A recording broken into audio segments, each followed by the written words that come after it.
என்ன தானம் சிறந்தது? குயிக்கா சொல்லுங்க.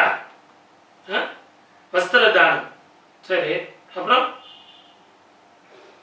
தானிய தானம் சரி, அப்புறம் நவரத்ன தானம் சரி, பூமி தானம் சரி, அப்புறம் முக்கியமானதை விட்டுட்டீங்களா? மீதி எல்லாம் சொல்றீங்களா? அன்னதானம். உலகத்திலேயே உயர்ந்தது சிறந்தது அன்னதானம். இது சாஸ்திரத்துல சொல்லப்பட்டது, நான் இல்லைன்னு சொல்லல. ஆனா இப்போ இந்த கலியுகத்துல என்னன்னு கேட்டீங்கன்னா ரத்த தானம் மிகப்பெரிய ஔஷதம்.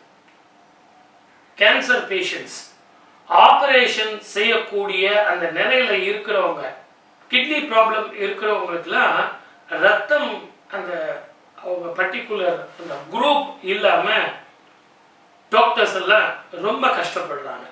நிறைய டாக்டர்ஸ்